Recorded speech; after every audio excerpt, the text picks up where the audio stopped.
Hello friends, तो कैसे हैं आप लोग। तो फ्रेंड्स, आज मैं आपसे घटना चक्र डिस्कस करने वाला हूं। और फ्रेंड्स, हमारा जो है घटना चक्र अब 3 से 4 क्लास में पूरी तरह से कंप्लीट हो जाएगा। तो घटना चक्र कंप्लीट होने के बाद मैं सोच रहा हूं आपके लिए एक शॉर्ट रिवीजन टाइप का क्लास लेकर के आऊंगा। मतलब कि आपके लिए एक शॉर्ट टेस्ट प्रोवाइड कराऊंगा जिसमें आपको क्वेश्चन दिए जाएंगे और आप लोग उसमें अपना लेवल को पता कर सकेंगे। और मैं वहां पे आपको घटना चक्र से, एनसीईआरटी से, सभी से मिला जुला के क्वेश्चन दूंगा जो आपके बीपीएससी एग्जाम के लेवल के होते हैं। और वहां से आपको अपना लेवल जो है अच्छे तरह से पता चल जाएगा कि आप लोग का तैयारी कैसा हुआ है और आप लोग कैसे तैयारी कर रहे हो और आपको क्या करने की जरूरत है और कितना पढ़ना है आप लोगों को, उससे आपको एक आइडिया लग जाएगा। और वहां पर भी मैं आपको क्या कहता हूं, आपको आंसर देने का टाइम दूंगा और साथ में जो है आपके साथ डिटेल डिस्कशन वहां पर भी मैं करूंगा। तो आपके लिए मैं अब सोच रहा हूं एक शॉर्ट टेस्ट और रिवीजन टाइप का क्लास लेकर के आऊं डेली घटना चक्र कंप्लीट होने के बाद। और अगर आप लोग चाहते हैं कि कुछ अदर क्लास आप लोगों को चाहिए, मतलब कि घटना चक्र कंप्लीट होने के बाद अगर आप लोग चाहते हैं कि किसी बुक से आप लोगों को क्लास प्रोवाइड कराऊं या फिर एनसीईआरटी एससीईआरटी तो दूंगा ही, उसके अलावा भी अगर आप चाहते हैं कि कोई दूसरा बुक हो जिससे आप लोग चाहते हो कि उससे क्वेश्चन कराइए या फिर कुछ वैसा कंटेंट जो आप लोग चाहते हो कि मैं आपको दूं, तो आप लोग प्लीज कमेंट करेंगे कि आप लोगों को फिर क्लास कहां से चाहिए। नहीं तो फिर मैं ये रिवीजन टाइप का क्लास आप लोगों को कराऊंगा और शॉर्ट टेस्ट टाइप का भी क्लास दूंगा और एनसीईआरटी एससीईआरटी और जो भी क्वेश्चन आपके बन सकते हैं वो मैं अब सेशन में घटना चक्र के बाद कराने वाला हूं। तो प्लीज आप लोग कमेंट करेंगे आप लोगों को क्या चाहिए, किस टाइप से चाहिए। और फिर ऐसे मैंने सोच ही रखा है आप लोगों के लिए और बेस्ट कंटेंट हमेशा आप लोगों को दूंगा। ठीक है, तो चलिए आज हम लोग अपने घटना चक्र को देख लेते हैं, एक एक करके हम लोग अपने क्वेश्चन को अब देखते हैं यहां से। तो देखो भाई, हमारा फर्स्ट क्वेश्चन है, प्राकृतिक रबर किसका बहुलक है। ये आपकी केमिस्ट्री का क्वेश्चन है, प्राकृतिक रबर किसका बहुलक है। Isoprene, styrene, vinyl acetate, propane. तो देखो प्राकृतिक रबर जो है भाई, ये आपका जो बहुलक है, पॉलीमर है, वो आइसोप्रीन का है। ठीक है, आइसोप्रीन का जो है पॉलीमर है। अब आप लोगों को देखो एक चीज इसमें याद रख लेना है कि पॉलीमर जो होते हैं भाई, पॉलीमर्स पॉलीमर्स जिसे आप बहुलक कहते हो, ये नेचुरल भी होते हैं और सिंथेटिक भी होते हैं। कैसे होते हैं? नेचुरल भी होते हैं पॉलीमर्स और सिंथेटिक भी होते हैं। नेचुरल मतलब प्राकृतिक और सिंथेटिक मतलब होते हैं मानव निर्मित। ठीक है, सिंथेटिक। तो नेचुरल पॉलीमर्स भी होते हैं, सिंथेटिक पॉलीमर्स भी होते हैं। नेचुरल पॉलीमर्स में आ जाता है क्या क्या, जैसे कि सेलुलोज, याद रख लेना। सेलुलोज जो है नेचुरल पॉलीमर है। DNA, RNA, DNA, RNA, fat, starch, etcetera आप लोग ले सकते हो। ये सब क्या है, तो आपके नेचुरल पॉलीमर्स हो जाते हैं। और सिंथेटिक पॉलीमर्स में क्या हो जाएंगे, जैसे कि आप लोग याद रख लोगे, प्लास्टिक, प्लास्टिक, रेयोन, रेयोन, साथ में याद रख लेना नाइलोन, नाइलोन, एक्सेट्रा। ये सभी क्या हो जाते हैं, तो सिंथेटिक पॉलीमर्स जिसे आप मानव निर्मित पॉलीमर कहते हो। अब देखो भाई, यहां पर मैं आपको रेयोन के बारे में थोड़ा डिस्कस कर देता हूं। रेयोन, रेयोन जो होता है एक क्या है, ये सिंथेटिक पॉलीमर है, मतलब कि कृत्रिम रेशा है। रेयोन जो है क्या है, तो कृत्रिम रेशा है। आपसे पूछ लेगा कि निम्नलिखित में कौन सा सिंथेटिक पॉलीमर है, तो भाई रेयोन जो है एक कृत्रिम रेशा है। और ये जो है लकड़ी के लुगदी, मतलब पल्प जिसे आप लोग कहते हो, लकड़ी के लुगदी से बनाया जाता है। लकड़ी के लुगदी मतलब कि पल्प जो होता है ना, लकड़ी का लुगदी, पल्प जिसे कहते हो, उससे बनाया जाता है रेयोन। ठीक है, तो लकड़ी के लुगदी से रेयोन बनाया जाता है और इसे हम लोग जो है गर्मी में पहनते हैं। गर्मी में पहनते हैं रेयोन के कपड़े को। रेयोन के कपड़े को गर्मी में पहना जाता है, इसको भी ध्यान में रख लेना आप लोग। अब एक याद आप लोग रख लेना कि पॉलिस्टर के टाइप क्या क्या होते हैं। अच्छा, यहां पर देखो नाइलॉन है ना, तो नाइलॉन से याद रख लेना आप लोग कि इससे जो है रस्सी बनाया जाता है। रस्सी, जो रस्सी रॉप होता है भाई, वो नाइलॉन का रस्सी बनाया जाता है, इसको भी ध्यान रख लेना। अब देखिए पॉलीमर के टाइप को आप लोग याद रख लेना, एक पॉलीमर टाइप। ठीक है, तो पॉलीमर के टाइप्स को याद रख लेना। जैसे अगर आपसे पूछ ले कि पॉलीकोट जो होता है वो किससे किससे मिलकर बना होता है, तो पॉलीकोट जो है वो कॉटन और पॉलिस्टर से मिलकर बना हुआ है। कॉटन और पॉलिस्टर से मिलकर बना हुआ है आपका पॉलीकोट। यह इंपॉर्टेंट है आपके लिए, एग्जाम में आपका आ सकता है ये क्वेश्चन। ठीक है, तो पॉलीकोट जो है वो कॉटन और पॉलिस्टर से मिलकर बना हुआ है। अगर आपसे पूछ ले पॉली ऊल, ठीक है, पॉली ऊल, तो पॉली ऊल जो है भाई, ये ऊल और पॉलिस्टर से मिलकर बना है। ठीक है, ऊल और पॉलिस्टर से मिलकर बना है पॉली ऊल। और थर्ड याद रख लीजिएगा, थर्ड याद रख लीजिएगा आप लोग, टेरिकॉट। टेरिकॉट तो टेरिकॉट जो होता है भाई, ये कॉटन और टर्लिन से मिलकर बना हुआ है। कॉटन और टर्लिन से मिलकर बना हुआ है आपका टेरिकॉट। कॉटन और टर्लिन से मिलकर बना हुआ है टेरिकॉट। तो ये पॉलीमर के टाइप भी आप लोग जरूर याद रख लेंगे, इंपॉर्टेंट है आपके लिए। चलिए आगे फिर, निम्नलिखित में कौन सा तरलीकृत पेट्रोलियम गैस का प्रमुख घटक है? तरलीकृत पेट्रोलियम गैस का मतलब हो गया एलपीजी, लिक्विफाइड पेट्रोलियम गैस। तो लिक्विफाइड पेट्रोलियम गैस का प्रमुख घटक क्या है? तो भाई देखो, एलपीजी का प्रमुख घटक होता है प्रोपेन और ब्यूटेन। क्या होता है? प्रोपेन और ब्यूटेन जो है लिक्विफाइड पेट्रोलियम गैस का प्रमुख घटक होता है। इसको आप लोग ध्यान में जरूर रख लोगे। तो घटक में आपको देखिए, ये प्रोपेन और क्या मैंने कहा, प्रोपेन और ब्यूटेन। तो प्रोपेन और ब्यूटेन जो आपके होते हैं तरलीकृत गैस के प्रमुख घटक होते हैं। और आप लोगों को एक बात पता है कि एलपीजी के गैस में अगर लीक हो जाता है तो मिथाइल, एक होता है स्टेंच गैस, ठीक है, स्टेंच गैस। तो स्टेंच गैस के प्रेजेंस के कारण, जो स्टेंच गैस होता है ना, उसके प्रेजेंस के कारण अगर गैस में लीक हो जाता है, ठीक है, तो गैस में लीक जो हो जाता है तो उसके प्रेजेंस के कारण जो पता चल जाता है कि गैस जो है आपका लीक हुआ है। तो स्टेंच गैस जिसे आप लोग कहते हो, या फिर मिथाइल मरकैप्टन, इथाइल मरकैप्टन जिसे कहते हो, इथाइल मरकैप्टन या फिर स्टेंच गैस। तो इसके प्रेजेंस के कारण ये पता चल जाता है कि आपका गैस जो है वो लीक हुआ है। तो इथाइल मरकैप्टन भी याद रख लीजिएगा, या फिर मरकैप्टन, इथाइल मरकैप्टन या स्टेंच गैस जिसे कहते हो, स्टेंच गैस। इसके प्रेजेंस के कारण जो है पता चल जाता है कि आपके एलपीजी में वो लीक है। तो अगर लीक हुआ है तो स्टेंच गैस और इथाइल मरकैप्टन के प्रेजेंस होने के कारण जो पता चल जाता है, इसके गंध के कारण पता चल जाता है कि गैस जो है लीक हुआ है। ठीक है। उसके बाद एलपीजी को जो है आपके किचन गैस भी कहा जाता है। इसको ध्यान में रखना कि किचन गैस भी कहा जाता है एलपीजी को। एलपीजी को जो है किचन गैस भी कहते हैं। और ये इंपॉर्टेंट हो सकता है आपके एग्जाम के लिए, इंपॉर्टेंट हो सकता है। यहां पर मैं आपको डिस्कस कर देता हूं सीएनजी के बारे में भी। सीएनजी के बारे में भी थोड़ा सुन लेना आप लोग। जो सीएनजी होता है, कॉम्प्रेस्ड नेचुरल गैस, इसमें जो है मेन गैस जो होता है इसमें मीथेन होता है, मीथेन। सीएनजी का मेन गैस क्या है भाई? तो मीथेन है। इसमें मेन गैस होता है मीथेन होता है। और ये एक इको फ्रेंडली गैस है। सीएनजी जो है इको फ्रेंडली होता है भाई, इको फ्रेंडली गैस है। ठीक है, इन्वायरमेंट को ये हानि नहीं पहुंचाता है। ठीक है, तो इको फ्रेंडली गैस है आपका सीएनजी। नेक्स्ट आप लोग याद रख लियो एक पीएनजी, पीएनजी जिसे कि पाइप्ड नेचुरल गैस कहा जाता है। PNG piped natural gas, and इसमें भी मेन गैस क्या है? तो मीथेन है, मीथेन। एंड इसका यूज कहां पर करा जाता है? तो भाई किचन, ये सब में जो है पीएनजी का भी यूज करा जाता है। देखो आपको मैं एक तरीका बताता हूं याद करने के लिए। जितने भी नेचुरल टाइप की गैस होते हैं ना, जितने भी नेचुरल टाइप की गैस होते हैं, सभी का मेन गैस जो है मीथेन ही होगा।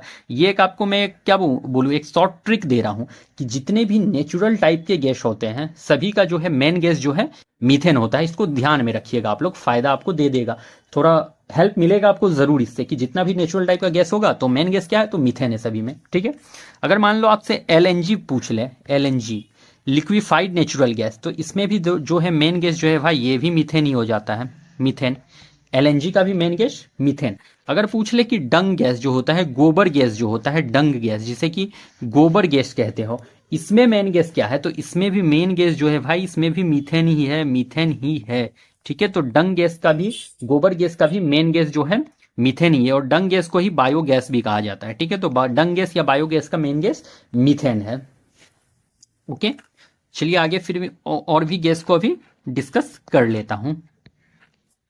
अगर मान लो आपसे पूछ ले कि वाटर गैस, कि वाटर गैस का, वाटर गैस जिसे आप लोग कहते हो जल गैस, ठीक है, तो वाटर गैस जो है भाई इसमें जो है आपके कार्बन मोनोऑक्साइड और हाइड्रोजन होता है। ठीक है, तो कार्बन मोनोऑक्साइड और हाइड्रोजन जो है आपके वाटर गैस में होता है। अगर प्रोड्यूसर गैस पूछ ले, प्रोड्यूसर गैस, प्रोड्यूसर गैस, तो प्रोड्यूसर गैस में भी आपका कार्बन मोनोऑक्साइड और नाइट्रोजन होता है।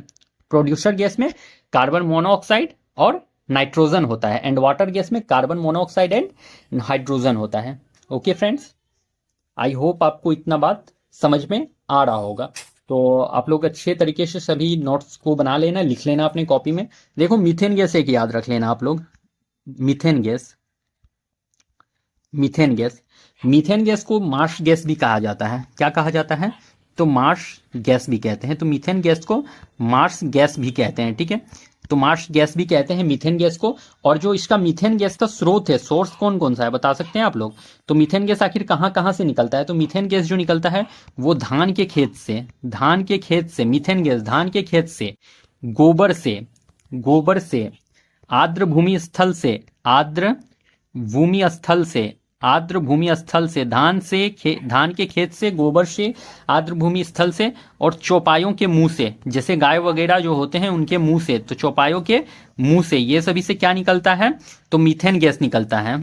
ठीक है, तो आपसे ये पूछा, इंपॉर्टेंट हो सकता है आपके लिए, ऐसा क्वेश्चन पूछा गया था, तो आई होप कि इंपॉर्टेंट हो जाए तैयारी 4 के लिए।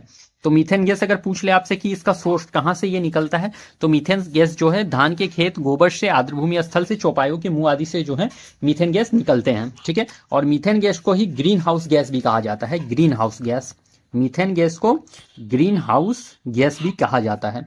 ओके फ्रेंड्स, अब देखो यहाँ पे क्या पूछा है, सिगरेट लाइटर में कौन सी गैस प्रयुक्त होती है? तो सिगरेट लाइटर में जो है भाई वो ब्यूटेन होता है। ठीक है, सिगरेट लाइटर में ब्यूटेन होता है, इसको भी ध्यान में रख लेना आप लोग। नेक्स्ट, सभी जैव योग का अनिवार्य मूल तत्व है। तो देखो सभी जैव का जो अनिवार्य मूल तत्व है, नाइट्रोजन, ऑक्सीजन, कार्बन, तो भाई ये कार्बन हो जाता है। सभी जैव यौगिक का जो है अनिवार्य मूल तत्व जो है कार्बन होता है। अच्छा, अगर पूछ ले एटमॉस्फेयर में नाइट्रोजन कितना होता है, तो 78% जो है नाइट्रोजन होता है आपके एटमॉस्फेयर में। ऑक्सीजन पूछ ले तो ऑक्सीजन जो है एटमॉस्फेयर में 21% है। और अगर कार्बन डाइऑक्साइड पूछ ले कि एटमॉस्फेयर में कार्बन डाइऑक्साइड कितना है, तो 0.03% जो है आपका कार्बन डाइऑक्साइड है। ओके, नेक्स्ट, खाने वाला नमक किसका बना होता है? तो खाने वाला नमक, जो खाने वाला नमक मतलब NaCl, सोडियम क्लोराइड, तो NaCl जो है सोडियम क्लोराइड जो है खाने वाला नमक, ये किसका बना होता है, ये पूछा है। तो सोडियम क्लोराइड जो है कमजोर अम्ल कमजोर क्षार का बना होता है, मजबूत अम्ल मजबूत क्षार, क्षार का देखिए स्पेलिंग गलत हो गया है, ध्यान मत देना इसमें उतना। तो भाई ये जो होता है ना खाने वाला नमक, ये मजबूत अम्ल और मजबूत क्षार का बना होता है, मजबूत अम्ल और मजबूत क्षार का बना होता है आपका खाने वाला नमक, सोडियम क्लोराइड। ओके, अब आपसे पूछ ले कि खाने वाला सोडा, कि खाने वाला सोडा जो होता है बेकिंग सोडा, इसका केमिकल फॉर्मूला आपसे पूछ सकता है, बेकिंग सोडा, क्योंकि केमिकल फॉर्मूला पूछा जाता है। तो बेकिंग सोडा का केमिकल फॉर्मूला होता है NaHCO3, तो NaHCO3 बेकिंग सोडा का फॉर्मूला है। अगर वॉशिंग सोडा का पूछ ले कि धोने वाला जो सोडा होता है भाई, तो धोने वाला सोडा, वॉशिंग सोडा का जो केमिकल फॉर्मूला होता है वो होता है Na2CO3 10H2O, Na2CO3 10H2O। Okay, next you have to remember that कि क्लोरोफॉर्म का अगर पूछ ले, क्लोरोफॉर्म क्या पूछ ले, क्लोरोफॉर्म का पूछ ले, क्लोरोफॉर्म का अगर पूछ ले आपसे तो CHCl3 के साथ चले जाइए आप लोग। ओके, नेक्स्ट आपसे पूछ ले ब्लीचिंग पाउडर, ब्लीचिंग पाउडर अगर पूछ ले तो ब्लीचिंग पाउडर का हो जाता है CaOCl2, तो ब्लीचिंग पाउडर का CaOCl2 ब्लीचिंग पाउडर का फॉर्मूला हो जाता है, इसको भी ध्यान में रख लेना आप लोग, CaOCl2। ठीक है, नेक्स्ट, आपेक्षिकता का सिद्धांत इनमें से किस वैज्ञानिक ने दिया? तो आपेक्षिकता का सिद्धांत जो आइंस्टाइन ने, न्यूटन ने, हॉकिंग या मैरी क्यूरी ने दिया है। तो आपेक्षिकता का सिद्धांत जो है आइंस्टीन ने दिया था, आइंस्टीन ने दिया था। और कब दिया था? तो ये दिया था, देखो एग्जैक्ट तो मुझे याद नहीं आ रहा है अभी कि कब दिया था अपेक्षिकता का सिद्धांत, याद, अच्छा याद आएगा तो बता दूंगा। अच्छा, और आइंस्टाइन को जो है प्रकाश विद्युत प्रभाव के लिए जो है नोबेल प्राइज मिला था। ठीक है, प्रकाश विद्युत जो होता है प्रभाव, प्रकाश विद्युत प्रभाव के लिए जो है आइंस्टाइन को नोबेल प्राइज मिला था, नोबेल प्राइज मिला था। और कब मिला था? तो 1921 में मिला था। तो प्रकाश विद्युत प्रभाव के लिए जो है आइंस्टाइन को नोबेल प्राइज मिला है 1921 में, इसको भी ध्यान रखिएगा, इंपॉर्टेंट हो सकता है। नेक्स्ट, चुंबकीय सुई किस तरफ संकेत करती है? पूर्व, पश्चिम, उत्तर। तो भाई ये चुंबकीय सुई जो है उत्तर की तरफ जो है आपका डायरेक्शन करती है। फोटो इलेक्ट्रिक सेल एक ऐसा उपकरण है जो, तो फोटो इलेक्ट्रिक सेल जो होता है भाई ये प्रकाश ऊर्जा का भंडारण करता है? तो नहीं, प्रकाश ऊर्जा को विद्युत ऊर्जा में बदलता है, तो बिल्कुल यही करेक्ट होने वाला है। फोटो इलेक्ट्रिक सेल जो है प्रकाश ऊर्जा को विद्युत ऊर्जा में बदलता है, इंपॉर्टेंट। तो प्रकाश ऊर्जा को विद्युत ऊर्जा में बदलता है फोटो इलेक्ट्रिक सेल। अगर आपसे इलेक्ट्रिकल मोटर पूछ ले या इलेक्ट्रिक मोटर पूछ ले कि इलेक्ट्रिक मोटर, तो इलेक्ट्रिक मोटर भाई ये विद्युत ऊर्जा को यांत्रिक ऊर्जा में कन्वर्ट करता है, ठीक है।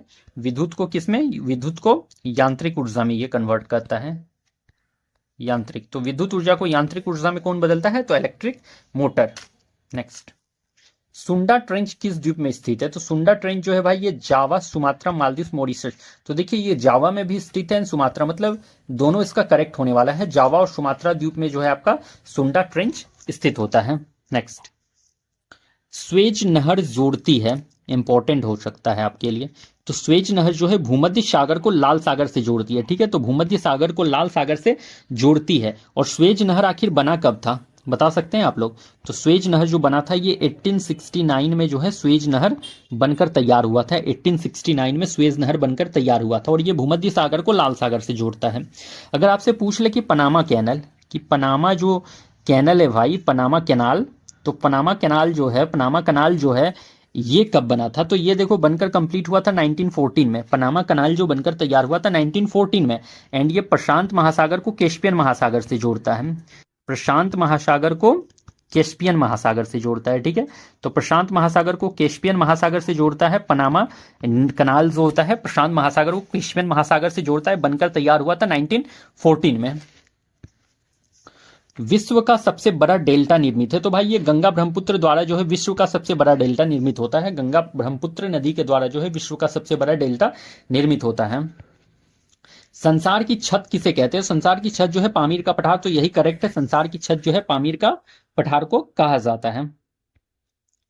गोबी मरुस्थल स्थित है, इंपॉर्टेंट हो सकता है आपके लिए।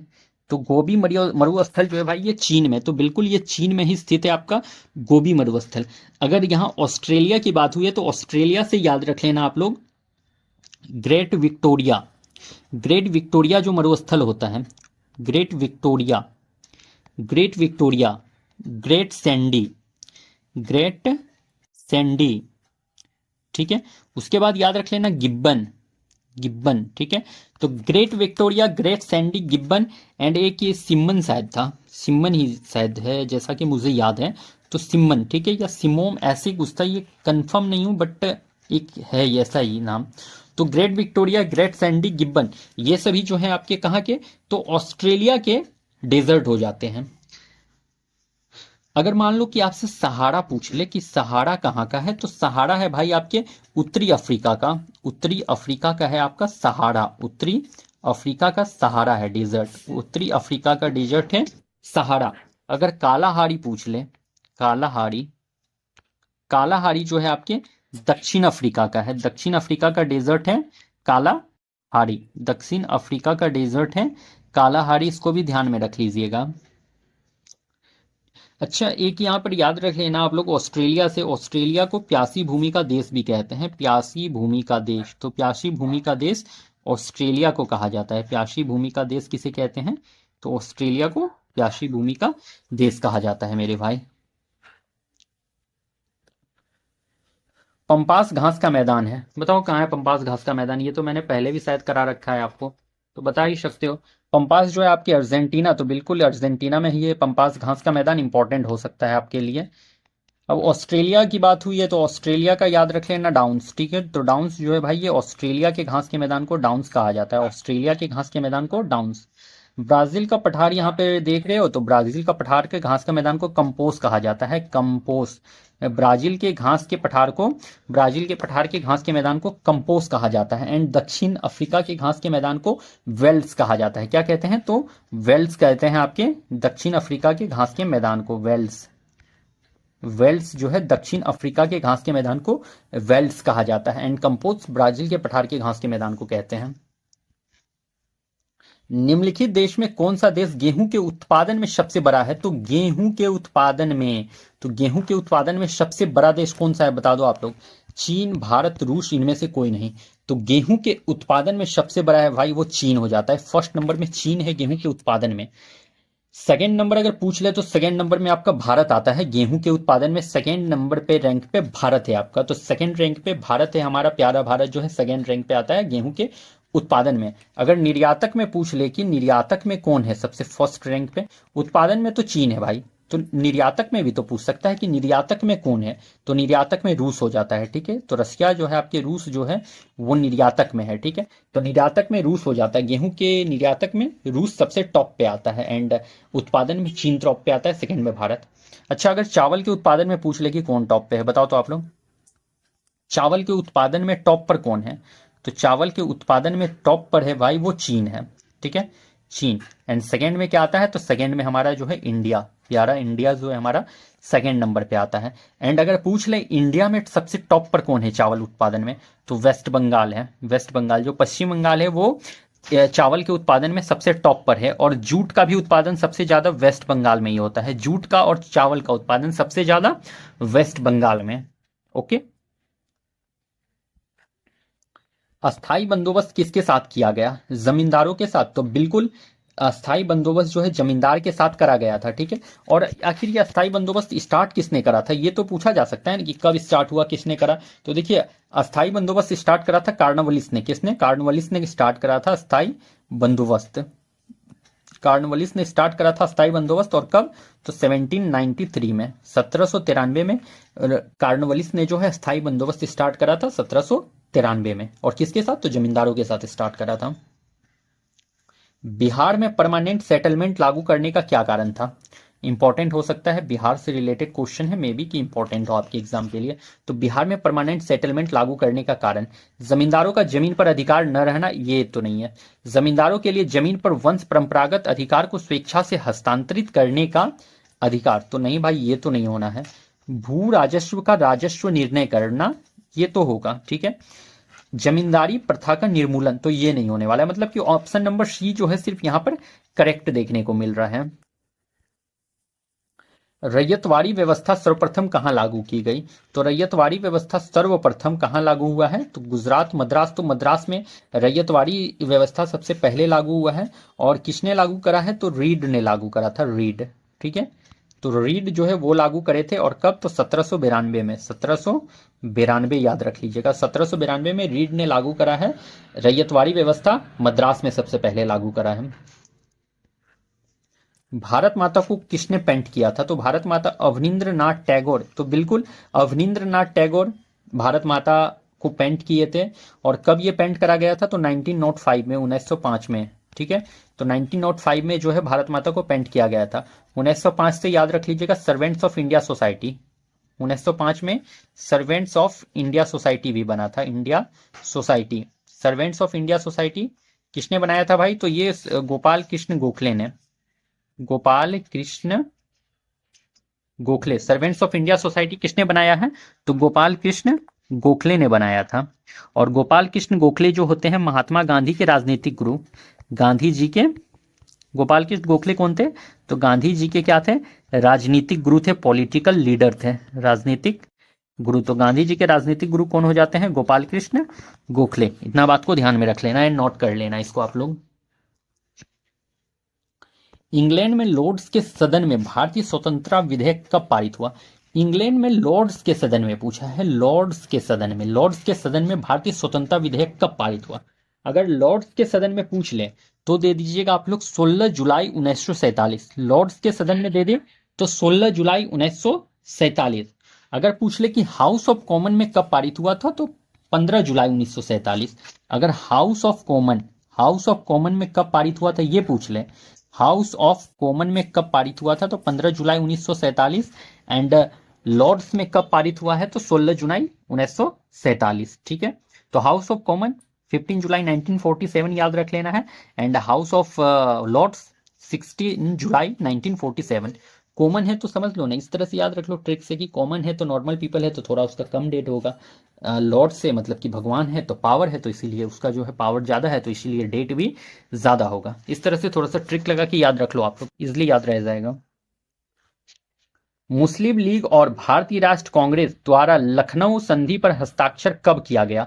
तो मुस्लिम लीग और भारतीय राष्ट्र कांग्रेस के द्वारा देखिए ये हस्ताक्षर जो है 1916, तो बिल्कुल 1916 में करा गया था। और ये जो आपका लखनऊ अधिवेशन या लखनऊ संधि जो हुआ था ये 1916 में हुआ था। और इसकी अध्यक्षता किसने करा है? तो अंबिका चरण मजूमदार, अंबिका चरण मजूमदार। 1916 लखनऊ अधिवेशन, अंबिका चरण मजूमदार ने इसका अध्यक्षता करा, मजूमदार। और देखिए इसी में जो है ना आपका तो एक मुस्लिम लीग और भारतीय राष्ट्र कांग्रेस में एकता हुआ ही, और इसमें कांग्रेस के जो गर्मपंथी और नरमपंथी में भी एकता हुआ था। कांग्रेस के गर्मपंथी और नरमपंथी नेता में भी एकता हुआ था। कांग्रेस के गर्मपंथी गर्मपंथी और जो नरमपंथी थे, नरमपंथी में क्या हुआ, तो एकता। तो गर्मपंथी और नरमपंथी में एकता स्थापित हुआ था इसी 1916 के अधिवेशन में। 1916 के अधिवेशन में राजकुमार शुक्ल जो भाग लिए थे और भाषण देने वाले पहले किसान बने थे। राजकुमार शुक्ल चंपारण से रिलेटेड है, और ये वहां पर गए थे, वहां पर ये भाग लिए थे और भाषण देने वाले पहले किसान बने थे। भाषण देने वाले क्या थे, देने वाले फर्स्ट किसान थे, पहले किसान थे। ठीक है, तो ये भी आपसे पूछा जा सकता है कि 1916 के लखनऊ अधिवेशन में भाषण देने वाले पहले किसान कौन थे, राजकुमार शुक्ल। और राजकुमार शुक्ल ही वो शख्स हैं जो कि चंपारण आंदोलन से जुड़े हुए थे, और गांधी जी को इन्होंने इनवाइट करा था बिहार आने के लिए, गांधी जी को इनवाइट करा था बिहार आने के लिए। तो राजकुमार शुक्ल ही वो शख्स हो जाते हैं जो गांधी जी को इनवाइट करते हैं चंपारण आने के लिए, और इन्हीं के कहने पर गांधी जी जो है चंपारण गए थे और चंपारण का जो मामला था उसको समझे थे, और फिर वहां पर जो इन्होंने सोल्यूशन उसका ढूंढा था। अब उसके बाद देख लो यहाँ पर एक चीज आप लोग ये भी ध्यान रख लेना, क्या है यहाँ पे, राजकुमार शुक्ल भाषण देने वाले पहले किसान। हाँ, यहाँ पे तो सारा मैंने डिस्कस कर दिया। तो ये हुआ कब था, 1916, आपको ध्यान में रखते हुए चलना है। नेक्स्ट, भारत में ठगी अतिक्रम करने का श्रेय किसे प्राप्त है। तो देखिए ठगी प्रथा का अंत जो है, डलहौजी तो नहीं, मैटकॉफ नहीं, स्लीमैन तो बिल्कुल, कैप्टन स्लीमैन जो है ठगी प्रथा का अंत किए थे। और ठगी प्रथा से याद रख लीजिएगा बेंटिक लॉर्ड विलियम बेंटिक भी जुड़े हुए थे। तो लॉर्ड विलियम बेंटिक भी जुड़े हुए थे ठगी प्रथा से। और ठगी प्रथा का अंत कब हुआ है, तो 1830 में जो है ठगी प्रथा का अंत हुआ है। ठीक है, ठगी प्रथा का अंत 1830 में लॉर्ड विलियम बेंटिक के द्वारा। सती प्रथा का भी अंत हुआ है, सती प्रथा का भी अंत हुआ है लॉर्ड विलियम बेंटिक के द्वारा। ठीक है, डलहौजी से याद रख लेना कि इन्हीं के टाइम पे प्रथम जो है रेल चली थी, रेल। तो प्रथम रेल चली लॉर्ड डलहौजी के टाइम पे, कब, तो 16 अप्रैल 1853 को, 16 अप्रैल 1853 मुंबई से थाने तक। ठीक है, तो डलहौजी के टाइम पर है पहली जो है रेल चली थी 16 अप्रैल 1853 को, और मुंबई से थाने तक जो है वो रेल चली थी। इसको ध्यान रख लेना। महात्मा गांधी से क्या एक याद रख लेना आप लोग, हरिजन। ठीक है, हरिजन जो एक पत्रिका याद रख लेना। हरिजन सेवक संघ का स्थापना किसने करा, हरिजन सेवक संघ याद रख लेना, हरिजन सेवक संघ याद रख लेना आप लोग, महात्मा गांधी के से जुड़ा हुआ। नेक्स्ट याद क्या रख लोगे आप लोग, गांधी जी का जो है चंपारण आंदोलन याद रख लो, अहमदाबाद मिल मजदूर आंदोलन याद रख लो, और याद रख लेना इनसे क्या कहते हैं उसे, असहयोग आंदोलन गांधी जी से जुड़ा हुआ था जो 1 अगस्त 1920 को स्टार्ट हुआ था। असहयोग आंदोलन याद रख लीजिए, गांधी जी का आंदोलन है जो 1 अगस्त 1920 को स्टार्ट हुआ था, 1 अगस्त 1920 को। और इस असहयोग आंदोलन को चोरी चौरा कांड के वजह से बंद कर दिया गया था 12 फरवरी 1922 को। असहयोग आंदोलन को चोरी चौरा कांड के वजह से 12 फरवरी 1922 को जो है बंद कर दिया गया था गांधी जी के द्वारा। ओके, तो ये सभी बात को आप लोग गांधी जी से रिलेटेड याद रख लीजिएगा। नेक्स्ट, अच्छा, तो फ्रेंड्स हमारा आज का सेशन यहाँ पर कंप्लीट हो जाता है। और देखिए मैंने यहाँ पर डिटेल डिस्कशन करा रखा है, तो आप लोग पूरा सेशन जरूर ज्वाइन करेंगे। एंड से मेरे चैनल को आप लोग सब्सक्राइब नहीं कर रहे हो तो सब्सक्राइब जरूर कीजिएगा। मैं बार बार रिपीट नहीं करता हूं फ्रेंड्स, बट आप लोग समझें और सब्सक्राइब जरूर करें और साथ में सब्सक्राइब करवाएं। मैं आपके लिए मेहनत कर रहा हूं, तो आप लोगों का तो इतना हक बनता है कि आप लोग सब्सक्राइब करें मेरे चैनल को, और सेशन को लाइक जरूर कीजिए, सब्सक्राइब कीजिए मेरे चैनल को, एंड शेयर जरूर कीजिएगा। शेयर भी आप लोग शायद नहीं कर रहे हो, तो शेयर कीजिए, लाइक कीजिए एंड सब्सक्राइब कीजिए फ्रेंड्स। बस इतना ही आप लोगों से उम्मीद है। तो चलिए फिर मिलता हूं कल आप लोगों को और किसी बेस्ट सेशन के साथ। तब तक के लिए आप लोगों को thank you and best of luck. And हाँ, एक बात आप लोग ध्यान रखेंगे, जो टीआरई 4 है, टीआरई 4 इसका आप लोग देख रहे होंगे कि बहुत ही अभी चर्चा जो हाईलाइटेड है टीआरई 4। तो टीआरई 4 का जो एग्जाम है आपका मई में, आई थिंक कि मई में कंफर्म हो जाएगा टीआरई 4 का एग्जाम। और पहले भी मैंने बताया था कि मार्च में नोटिफिकेशन आ जाएगा टीआरई 4 का, पहले भी मैंने आपको कहा था कि मार्च में नोटिफिकेशन आएगा। और अब आप देखिए कि लगभग वही डेट आता हुआ दिख रहा है कि मार्च में ही नोटिफिकेशन आने वाला है। बहुत लोग कह रहे थे कि फरवरी में आ जाएगा नोटिफिकेशन, बट मैंने पहले भी कहा था, न्यूज़पेपर में भी दिया था कि फरवरी में आ जाएगा, बट मैंने कहा था कि नहीं आप मार्च मान के चलो। और देखो अभी वही डेट आ रहा है, मार्च में आपका नोटिफिकेशन आएगा। और मई में मैंने कहा है कि एग्जाम तो मई का फर्स्ट वीक हो, सेकेंड वीक हो, एग्ज़ाम हो जाएगा सेकेंड वीक तक, ठीक है।